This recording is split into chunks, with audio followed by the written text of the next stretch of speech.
I started setting in a small gym in Rotorua, New Zealand. It's very close to my heart. I went back there. I often go back there and set in comps and then reset the gym. And I got bored, and I had two sides of a three-sided triangle, and I had them back to back. And I realized, like, oh, you could put these back to back because they're beveled, and you make it's kind of a hold. So I made like 25 of them. I made smaller ones as well. I glued them together, sanded them down so they were holds. So I made like, say, 40 holds for this gym, all made of timber. And I was like, this is great. And then I went to a $2 store down the road. I wanted to put a sticker on it to like mark I'd been, and I found these little duck stickers. And I just put the duck sticker on all the wood holds, and that was like a few years before this. And then so when I was coming up with the logo, I don't know, that made sense to me to put the duck back on. Today, we get to set with some of these brand new shapes from rubber holds. We sat down with Cory the other day. Thank you very much to Cory for his time. And we spoke about a bit of the process behind getting these made, and a bit about his company, Rubber Holds, and so today we get to set with these, and I'm going to try and combine some of these nice edges with some blockers and probably some volume feet.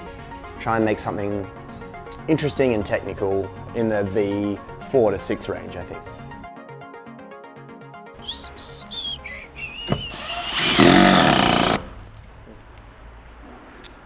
Cool. What are you thinking so far? Hold one. I was thinking starting in an undercling with smearing on a volume could be really cool, and then either kind of like working my way up this kind of like seam, and then coming out, or just coming straight out, and then moving off some smeary volume feet, and maybe we do a bit of a jump to a slot because these holds are so good.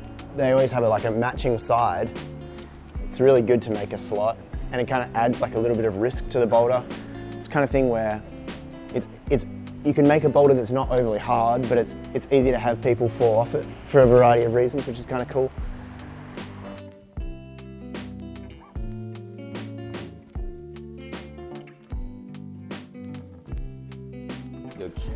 You could argue all day about the importance of aesthetics, whether or not they belong in a climbing gym.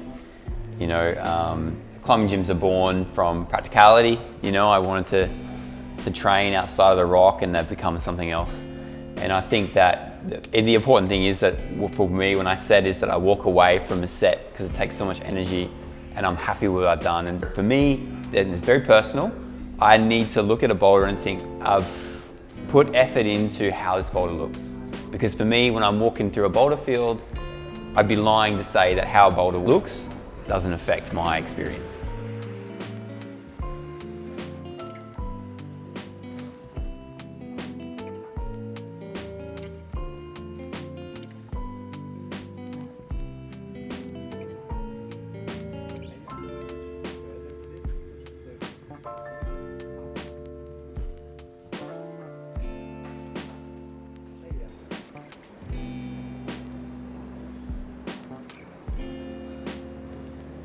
The way I mainly look at it is like, I'm trying to offer an experience to the climber. I'm trying to stimulate them in a certain way. And part of that is by doing this boulder in this certain way, or having to finding how to do this boulder, working out how to do it. And if I don't have a certain way to do it, is there anything really to discover? Like, am I taking you anywhere with it? Am I asking you any questions?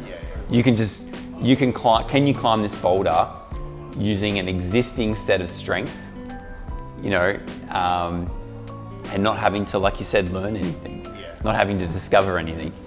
So when it comes to, I mean, forcing is a bit of a dirty word in a lot of places. Totally. But, you know, boulders are special a lot of the time because you have to do it a certain way. All the great outdoor boulders I've done outside have been awesome because I've had to discover the way to do it. And to me, that's like adds to that stimulation.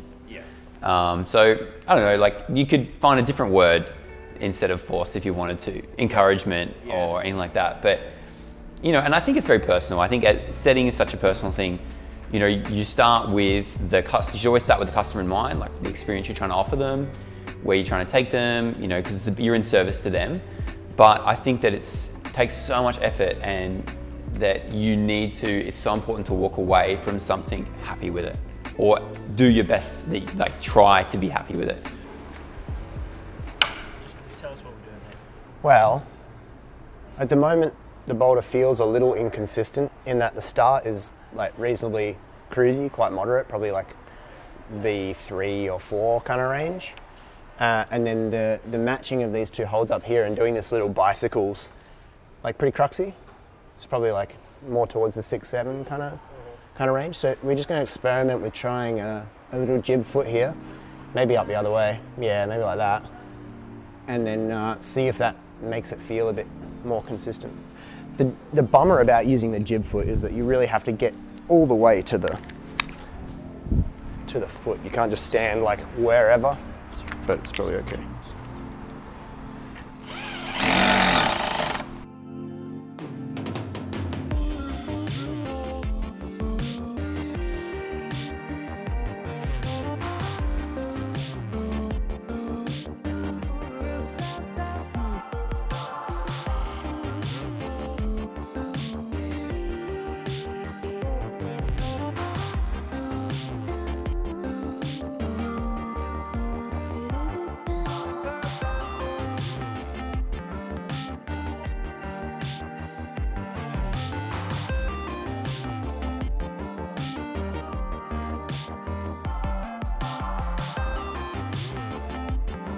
I hope setters enjoy them. I hope they feel like they get the versatility they can. I think what's going to happen with these, when I look at these holds, I think I could build something that has a huge footprint. And it's really like you have to really find your way through it. You could really build like a transformer of a boulder with these, because they'll line up really well together. You can block everything if you wanted to. Revealing different things, and you could make something really technical, really fun, but still has, like you said, it's hard sometimes to get that footprint with edges, but you can definitely get it with these. The biggest thing, and I think I can say this about every hold we offer at Rubber Holds, is everything we make is very easy to set with, in my opinion. I see what's important to me is that, they are for the customer to climb on, but I mean, you want to make it as easy as possible and streamlined as possible for the setters to get what they want, I think. You and I have talked a fair bit about the direction we think gyms are going, and gyms have changed a lot in the last 5 years. If you think what happened 5 years ago, we were 9 Degrees Alexandria in Sydney, and it kind of just opened. That was probably still the only commercial boulder gym in the country, and now we've got to be like, there's got to be 20 plus boulder gyms, and it's we've crazy. got probably Yeah. 7 or so in like Sydney CBD almost. It's wow, yeah. I mean, you could go back then and tell us that was going to happen. You feel like you're crazy in a way. It's so strange. Like, it's almost like we've been on fast forward this last couple of years when it comes to setting. It's like what was then such a novelty has become just the norm, isn't it? Like, I mean, there's a few gyms still that have decided this is what we do, we don't really want to change, and I respect that. I go to some of those gyms and I have a great time. And stepping back sometimes those gyms, and you think about, wow, man, this is all I used to set. This used to be my main focus. Do you think we'll see the continued progression in another 5 years? Are we going to look back and be like, wow, so much has changed in this 5 years? Or is it kind of like Australia just catching up to the rest of the world? I don't think Australia's got too far to go, to be honest. I think like that you've got all these people, these setters in Australia, taking all these different inspirations from around the world, and we're not stuck in one style. Yeah. And I think that you're going to have, it's like a melting pot of different ideas, and we've got so many like good setters now, and I actually think that Australia will become a powerhouse in locations for really good gyms because of that. Yep. I think I look around and I see these young setters, and you get a new setter now, and you're like, oh, so what are you going to set? They're fairly new to it, and you're like, oh, what do you want to set today? And they're like, oh, I want to set this triple dyno to palm down press, and you're like, oh wow, okay. Well, let's put the brakes on a little bit. Let's think about how it's going to work. But I remember when I started setting, I was like, yeah, so. Oh man, it'd really be good if I could set a heel hook today. Yeah, exactly. It's pretty funny. But yeah, and again, I see it as Australia, we're so good at taking all those influences from around the world and then making it our own. Yeah. And I really think that Australia is going to be such a place to be for setting and for gym climbing in the future.